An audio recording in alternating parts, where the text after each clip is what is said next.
हरिहर बधाए भाईओ बहनों ने खास सूचना कि बधाए पोताना मोबाइल स्विच ऑफ ज राखे साइलेंट राखवानी अरे बिल्कुल सहज पण अवाज नहीं करता एकदम साइलेंट આપણે મોબાઈલ બધા હવે હું કરશનભાઈને વિનંતી કરીશ કે તેઓ શ્રી સ્વામીજીનું પુષ્પહાર પહેરાવીને સ્વાગત કરશે કરશનભાઈ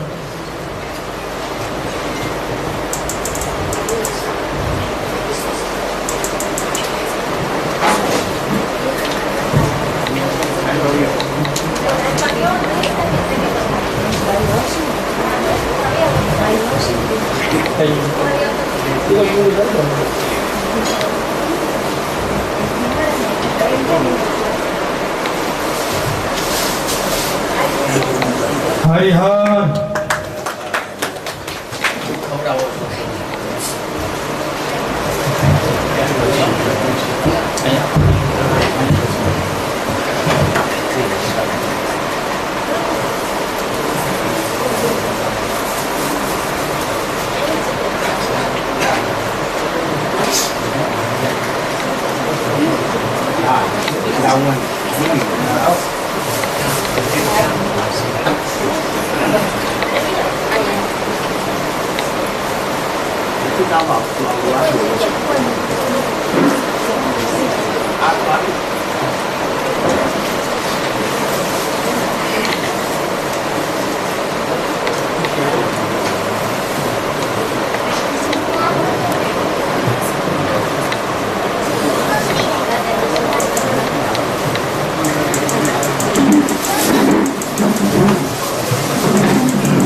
हरिओम बराबर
एक नंबर નું પાનું બધાઈ દીધું હવે આગળ પાછળ છે એમાં એક નંબર છે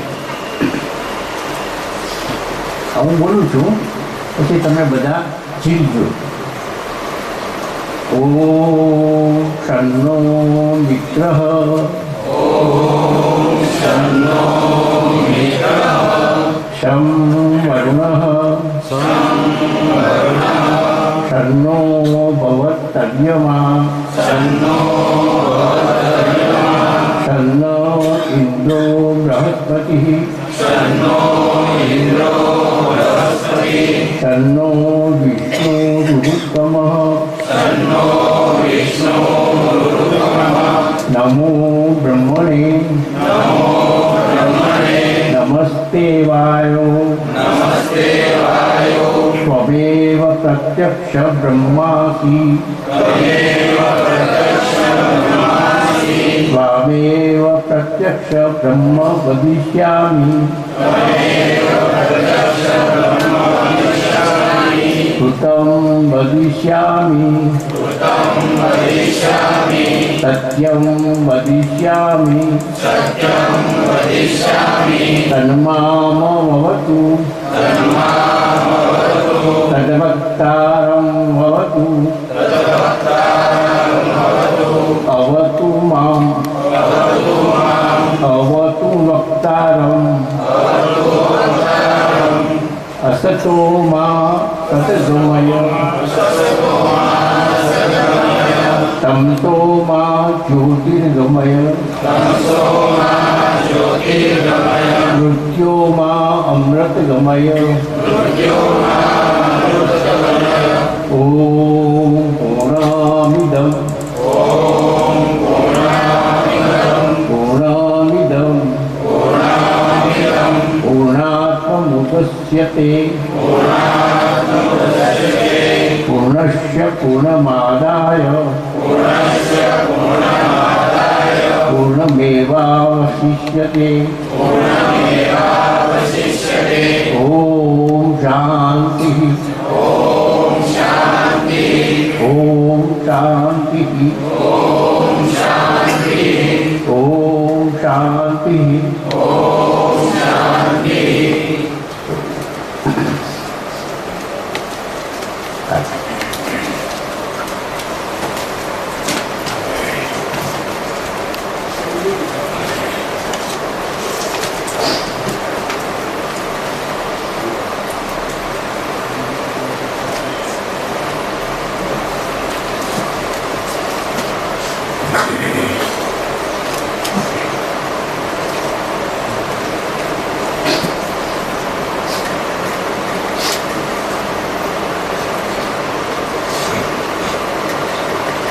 આપણે ગઈકાલે સાંજે અષ્ટમુખજીએ કીધું જનક રાજાને કે તું તારા શરીરને આત્માને પૃથક પૃથક કરીને જો એ વાત કંઈક ચાલે. હવે પૃથક કરવું એટલે છૂટું પાડવું. છૂટું પડી શકે એમ છે જ નહીં, કારણ કે જીવાત્માને શરીરને અને આત્માને છૂટું પાડી શકાય નહીં. એ આપણે બધી ગઈકાલે આ બધી વાત થઈ અને આ છૂટું પાડ્યું. છૂટું પાડ્યા પછી એનું પરિણામ શું આવ્યું કે હું કોણ છું. રમણ મહર્ષિ પણ એમ કહે છે, વારંવાર જ્યારે જ્યારે એને પૂછે તો તું કોણ છો, તું તારી જાતને ઓળખ, તું કોણ છો. હવે આપણે અહીં એવું સાબિત થયું કે આ સ્થૂળ શરીર જે છે એ હું નથી, એ ગઈકાલે સાબિત થયું. પછી જે અંતકરણ છે જેને આપણે સૂક્ષ્મ શરીર કહીએ છીએ, લિંગ શરીર કહીએ છીએ, જે શરીરને ભોગવે છે, એ ગઈકાલે આપણે જોયું કે એનો પણ છેદ ઉડી ગયો અને એ પણ હું નથી, એનો પણ હું નથી. આપણે વારંવાર આપણે વ્યવહારમાં સંસારની ભાષામાં એમ બોલી કે હું આમ ગયો તો મેં આમ કર્યું, મેં આમ કર્યું. પણ આ જે બધી હું બોલવાની જે છે એ ભ્રાંતિ છે ને સાચો હું આ છે. હવે જુઓ કે ચેતન તત્વ એટલે બ્રહ્મ તત્વ. બ્રહ્મ તત્વ જાગ્રતમાંય છે, સ્વપ્નમાં છે અને સુષુપ્તિમાંય છે. મન બુદ્ધિ ચિત્ત અહંકાર અહીં નથી, અહીં નથી, અને સ્થૂળ શરીર આ બે જગ્યાએ નથી. એટલે આ એક ઋષિ મુનિઓનો એક યુક્તિ છે અને આ યુક્તિ દ્વારા આપણે જાણ્યું કે ખરેખર સાચો હું છું. એક દ્રઢથી ભલે અત્યારે આપણે એમ કહેતા હોઈએ કે હું શરીર છું, હું આમ છે તેમ છું, પણ સત્ય એ છે કે આપણે પરમ તત્વ છીએ. હું બ્રહ્મ છું એમ જે કહે છે એ સત્ય છે, પણ અનુભવની વાત જુદી છે અને વાત બોલવાની વાત જુદી છે. આપણે જે હું બ્રહ્મ છું એમ હું બોલું, પણ બોલવાથી કોઈ ફાયદો નથી. હું બ્રહ્મ છું એવું ભ્રમ થઈ જવું જોઈએ, ભ્રમ સ્થિતિ થઈ જવી જોઈએ. મહાસાગર હોય, મહાસાગરની અંદર બરફનો ટુકડો ફરતો હોય, તરતો હોય, તો બરફનો ટુકડો મહાસાગરથી જુદો છે. પણ જુદો હોવાનું કારણ શું છે કે મહાસાગરની જે શીતળતા છે અને બરફના ટુકડાની જે શીતળતા છે એ બંનેની શીતળતામાં ફેર છે. જો શીતળતા છોડી દે બરફનો ટુકડો તો એ મહાસાગર જ છે. મહાસાગરમાં તરે છે. જો બરફનો ટુકડો શીતળતા છોડી દે તો મહાસાગર છે. એવી જ રીતે આખા બ્રહ્માંડમાં વ્યાપ્ત છે તેવું પરમ તત્વ જેને કહીએ છીએ તે એની અંદર આપણે એક આ જીવાત્મા છીએ. જીવાત્મા આ બ્રહ્મની અંદર જ છે, આખા બ્રહ્માંડની અંદર જ છે. ફક્ત ફેર એટલો છે કે આ જીવાત્મામાં વાસના છે અને પેલામાં વાસના નથી. એટલે મેં કાલે કીધું હતું કે આપણે બહુ પરમાત્માથી નજીક છીએ, પણ સાધના ન કરીએ ત્યાં સુધી આપણે ભ્રાંતિથી જુદા છીએ. હવે એને જોઈએ, આપણે કેટલા જુદા છીએ એ જોઈએ.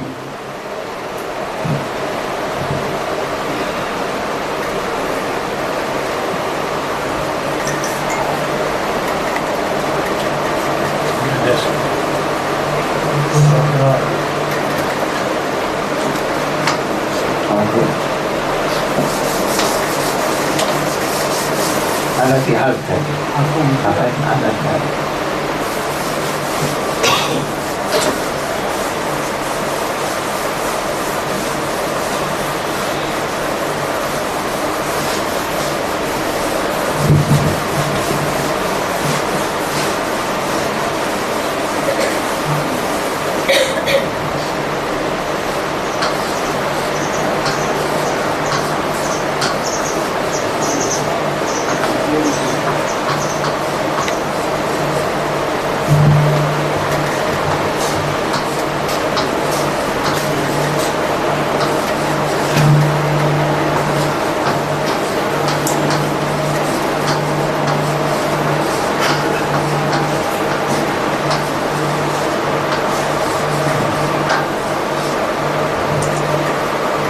ઈશ્વર કે કોને કહીએ છીએ આપણે? એ જગતનું સંચાલન કરે છે અને આપણે ઈશ્વર કહીએ છીએ. બ્રહ્મ તત્વ અને ઈશ્વર તત્વ બધું એક જ છે. એક માણસ રસોઈ બનાવતો હોય તો એને આપણે રસોઈયો કહીએ. એક માણસ એ જ માણસ જો પોલીસના કપડાં પહેરીને ઊભો હોય સાહેબ રોડ ઉપર તો આપણે એને પોલીસ કહીએ. અને એ જ માણસ ચોર કરતો હોય તો આપણે ચોરી કહીએ, ચોર છે એમ કહીએ. માણસ એકનો એક જ છે, પણ એની કામગીરી જુદી છે. કે આખું બ્રહ્માંડ વ્યાપ્ત છે, એની અંદર આ સૂર્ય છે અને સૂર્યની ફરતા ગ્રહો ફરે છે બધા. એમાં એક આ પૃથ્વી છે. આખામાં બ્રહ્મ છે, આખું મોટું બ્રહ્માંડ છે. આ બ્રહ્માંડની અંદર આ સૂર્ય કુટુંબ છે, એના ફરતા ગ્રહો ફરે છે. આવું સૂર્ય કુટુંબ આખા બ્રહ્માંડમાં ફરી રહ્યું છે. અને આ એક નથી, આવા ઘણા છે. આવા સૂર્યો બ્રહ્માંડમાં ઘણા છે, પણ એ આપણને ખબર નથી, કારણ કે કેટલાય કરોડો જોઈતા દૂર છે. પણ આપણે એની જરૂર નથી, આપણે તો આની જરૂર છે. હવે આખા બ્રહ્માંડમાં આ છે. ગઈકાલે વાત કરી કે પરમ તત્વ એટલું બધું સૂક્ષ્મ છે કે બધાની અંદર છે અને બહાર છે. અત્યારે આપણે બધા બેઠા છીએ તો હું એમાં છું, તમે પણ એમાં છો, અને હું ને તમારા વચ્ચે જે અંતર છે એમાં નથી એવું નથી.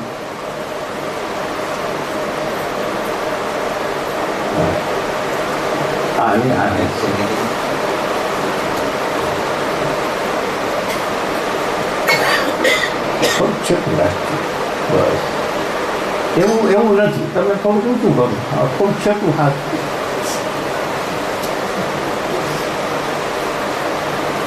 એટલે બ્રહ્મમાં આપણે બધા ફરીએ છીએ, બ્રહ્મની અંદર બધા ફરીએ છીએ. એવી રીતે સૂર્ય પણ એમાં જ છે, એના ગ્રહો પણ એમાં જ છે, અને પૃથ્વી પણ એમાં છે. પણ જ્યાં પૃથ્વી છે પ્રકૃતિ છે, અને પ્રકૃતિની અંદર 5 તત્વો છે: આકાશ, વાયુ, અગ્નિ, પાણી અને પૃથ્વી તત્વ. આ 5 તત્વો હોય ત્યાં સૃષ્ટિ હોય. એટલે આ બીજા ગ્રહો ઘણા છે, ત્યાં સૃષ્ટિ છે કે કેમ એની તો હજી શોધો થઈ રહી છે, પણ લગભગ નથી એવું થાય છે. પણ પાંચે તત્વો હોય ત્યાં સૃષ્ટિ હોય. સૃષ્ટિ એટલે વનસ્પતિ છે, મનુષ્ય છે, પ્રાણીઓ છે, વાદળાઓ થાય છે, વરસાદ આવે છે, જમીન ખેડાય છે, આ બધું જે સૃષ્ટિ સર્જન છે એ પૃથ્વી ઉપર એવું વાતાવરણ છે. બીજા ગ્રહો ઉપર પાંચે તત્વો ન હોય તો ત્યાં ન હોય મનુષ્ય. પણ હવે આપણે આની વાત કરીએ પૃથ્વી તત્વની. પૃથ્વી આ બ્રહ્મા છે, પૃથ્વી તત્વની અંદર છે સર્જન વિસર્જન કરી રહ્યું છે. અંદર એ આમ એક જ છે, પણ પૃથ્વી તત્વની અંદર જે સર્જન વિસર્જન કર્યું છે એને આપણે ઈશ્વર કીધો. આ તો બ્રહ્મ જ છે, પણ આ કામગીરી પૃથ્વી ઉપર થાય છે. અદ્રશ્ય જ છે, દ્રશ્ય તો છે જ નહીં, અને એ બ્રહ્મ સ્વરૂપ જ છે. પણ એમાં માત્ર ફેર કેટલો છે? સત્વગુણનો અંશ મળ્યો. સત્વગુણનો અંશ મળ્યો એટલે પ્રકૃતિ અને પરમ તત્વનું જ્યારે મિશ્રણ થાય તો જ કંઈક સર્જન થાય. પ્રકૃતિ તત્વ અને પરમ તત્વ બ્રહ્મ તત્વ બંનેનો યોગ થાય તો સર્જન થાય. જેવી રીતે આપણા ઋષિમુનિઓએ આપણને એક પ્રતીક આપ્યું છે અર્ધનારીશ્વર. અર્ધનારીશ્વરનો હેતુ એ જ છે, એવા સાકાર નથી. આ બ્રહ્માંડની અંદર જે પ્રકૃતિ છે આ એ પ્રકૃતિ છે, એ શક્તિ છે, અને જે પરમ તત્વ છે એ શિવ છે. શિવ અને શક્તિ રૂપક બતાવ્યું છે, હકીકતે વ્યાપક છે, કોઈ આકાર નથી. નિરાકાર છે એમ આપણે ગઈકાલે જોયું. તો એ બેનો યોગ થવાથી એક પૃથ્વી ઉપરનું સર્જન થયું, અને પૃથ્વીનું આ બધું વાતાવરણ જે આપણે જોયું છે આ બધું બેનો યોગ છે. હવે આ જે સૂર્ય કુટુંબ નથી અને આ બીજું સૂર્ય કુટુંબ આવે છે, આ વચ્ચેના ગાળામાં બ્રહ્મ કહેવાય. અહીં સૂર્ય કુટુંબ છે, અહીં સૂર્ય બીજું, અહીં ઈશ્વર કહેવાય, અહીં ઈશ્વર કહેવાય, અહીં બ્રહ્મ કહેવાય. અહીં પ્રકૃતિની સાથે જડ્યું અને આ પ્રકૃતિની સાથે બીજું સૂર્ય કુટુંબ છે, પણ જે કંઈ નિષ્ક્રિય છે, અક્રિય છે, એને પ્રકૃતિની સાથે જોડાણ નથી, એવી આખા બ્રહ્માંડમાં આ બ્રહ્મ છે. પણ આ ને આમાં ફેર નથી, પણ આ કાર્યરત છે, પ્રકૃતિની સાથે ભર્યું છે, માટે એને ઈશ્વર કીધો. આ ઈશ્વરને બ્રહ્મ કહીએ તો ખોટું નથી, બ્રહ્મ કહીએ તો ખોટું નથી, પણ એ ઈશ્વર એટલે અહીં જે સર્જન કરી રહ્યો છે તે. અને જેમ આ અદૃશ્ય છે એમ આ પણ અદૃશ્ય જ છે, માત્ર પ્રકૃતિની સાથે જોડાયેલું છે. કોઈ પ્રકૃતિની સાથે ક્યાંય પણ ન હોય એવું નથી. વ્યાપક છે, સર્વકાળે છે, એ સર્વત્ર છે. સર્વત્ર છે, આ પણ સર્વત્ર છે એટલે કોઈ જગ્યા એવી નથી કે તે ત્યાં ન હોય. સર્વકાળે છે એટલે એવી કોઈ સમય નથી કે કોઈ કાળે ન હોય.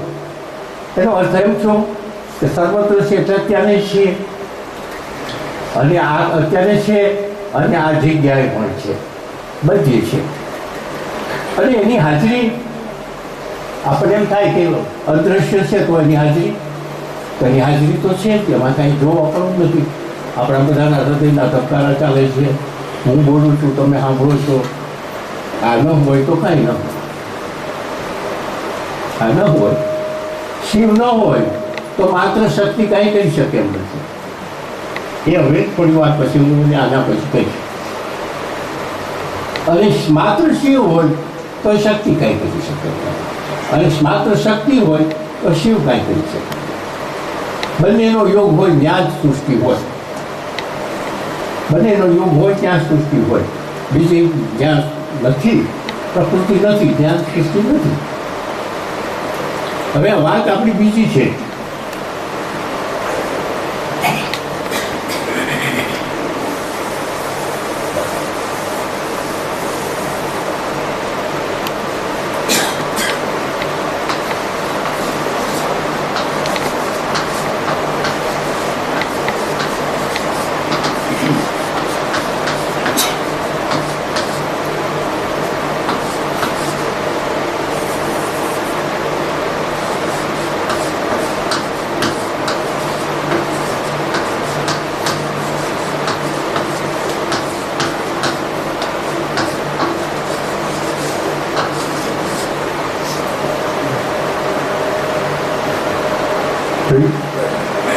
ઈશ્વર ને જીવ વચ્ચે કેટલું અંતર છે?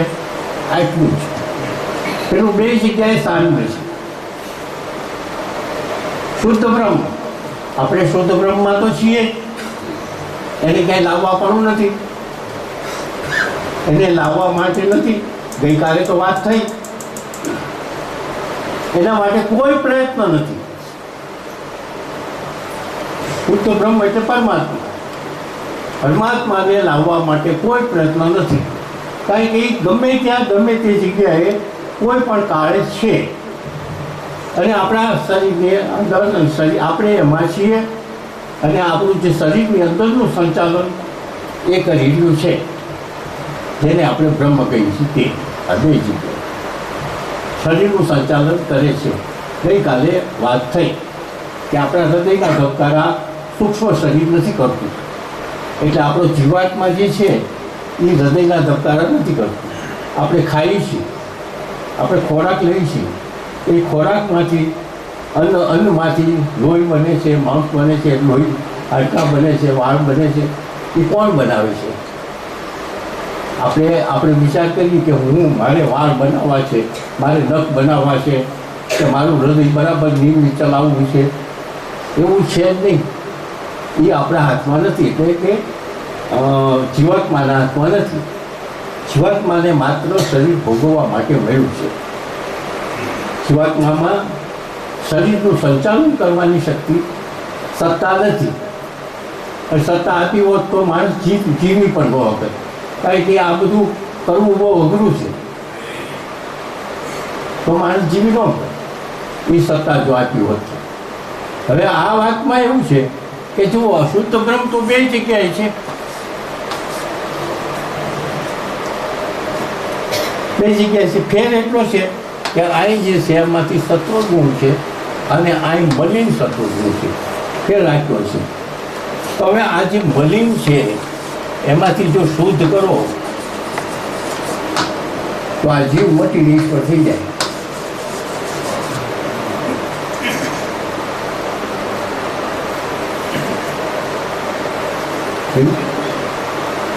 આ હકીકત છે. આ સત્ય છે. મલિન કાઢી નાખો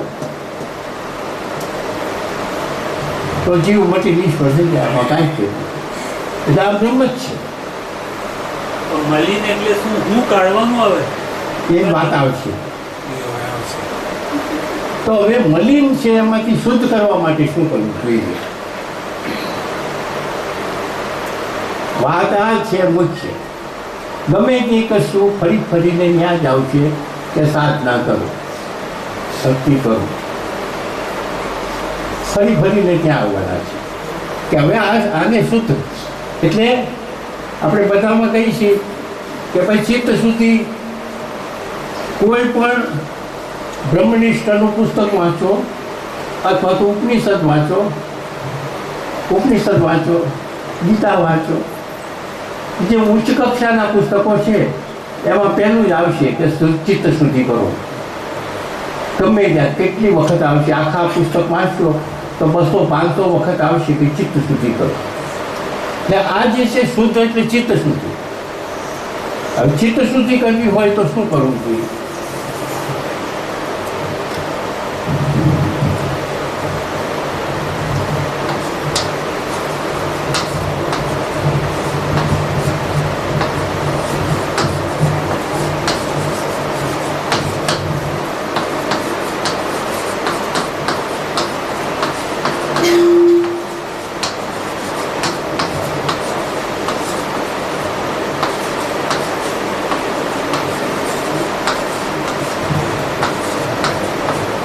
આ બેને ઉડાડો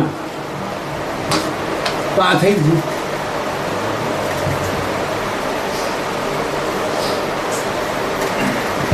આ બેને ઉડાડો તો ચિત્ત શુદ્ધિ થઈ ગઈ. ચિત્ત શુદ્ધિ થઈ એટલે આ